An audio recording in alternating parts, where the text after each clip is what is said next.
Reading of the day from the book of the prophet Jonah, John 3:1-10. At that time, the word of the Lord came to Jonah.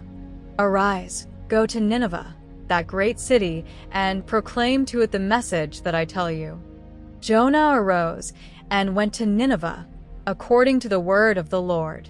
Nineveh was an exceedingly large city, a 3 days' journey across. Jonah began to go into the city, a day's journey, and he proclaimed, "Yet 40 days, and Nineveh will be overthrown." The people of Nineveh believed God.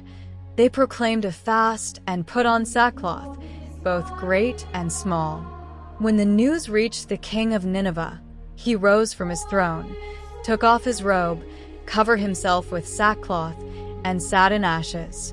Then, by order of the king and his nobles, a decree was proclaimed throughout Nineveh. Let neither man nor beast, herd nor flock, taste anything. Let them not graze. Let them not drink water. Let man and beast be covered with sackcloth, and let God be invoked with all your might. Let each one of you turn from his evil way and from the violence that is in his hands. Who knows? God may turn and repent and turn away from his burning anger, so that we may not perish.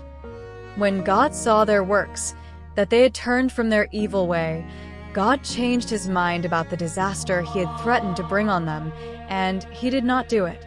Gospel of the day from the Gospel according to Luke LK 11:29-32. While the crowds were gathering, Jesus began to say, "This generation is an evil generation.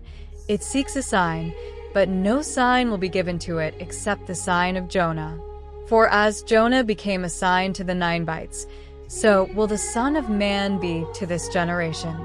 On the day of judgment, the Queen of the South will rise up against the men of this generation and condemn them, because she came from the ends of the earth to hear the wisdom of Solomon. And behold, one greater than Solomon is here."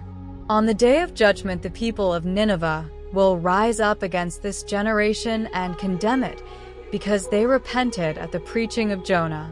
And behold, one greater than Jonah is here. Words of the Holy Father. Why did these doctors of the law not understand the signs of the times? And were they asking for an extraordinary sign? Jesus gave it to them. Why did they not understand? First of all, because they were closed. They were closed in their system. They had arranged the law very well. A masterpiece. All the Jews knew what could be done and what could not be done, how far they could go. Everything was arranged. And they were safe there. They did not understand that God is the God of surprises. That God is always new. He never denies himself. He never says that what he had said was wrong. Never. But he always surprises us. And they did not understand, and they closed themselves in that system, made with so much goodwill, and they asked Jesus, "But give us a sign." And they did not understand the many signs that Jesus gave, and that indicated that the time was ripe. Closure. Second, they had forgotten that they were people on a journey. On a journey. And when you are on a journey, when one is on a journey, you always find new things, things that you did not know, and this must make us think. Am I attached to my things, to my ideas? Am I closed? Or am I open to the God of surprises? Am I a static person or a person who walks? Do I believe in Jesus Christ, in Jesus, in what he did, he died, he rose again, and the story is over? Or do I believe that the journey goes forward towards maturity, towards the manifestation of the glory of the Lord? Am I capable of understanding the signs of the times and being faithful to the voice of the Lord that manifests itself in them?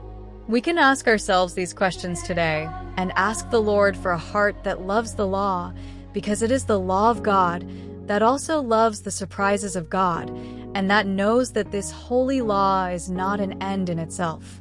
Today, Saint Luigi Orione is celebrated, a tireless apostle of charity who dedicated his entire life to the poorest and most needy. Born in 1872 in Alessandria, he showed great sensitivity toward the suffering from a young age, choosing to consecrate himself to God to serve the least fortunate. He founded the Little Work of Divine Providence, a charitable organization that still cares for the marginalized, orphans, and the sick. Driven by boundless love for Christ and the Church, he traveled through cities and villages, bringing material aid and spiritual comfort to anyone in need. His motto was, "Only charity will save the world," and with this spirit, he devoted all his energy to building a future of hope for the weakest. He passed away in 1940, leaving behind a legacy of love and solidarity that continues to inspire many. People turn to him for protection, strength in difficulties, and a heart always open to charity.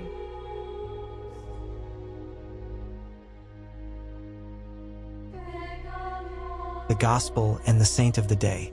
If you wish to continue exploring spirituality and Christian history, don't forget to subscribe to the channel and turn on notifications so you don't miss the upcoming videos. May the peace and blessing of the Lord be with you always.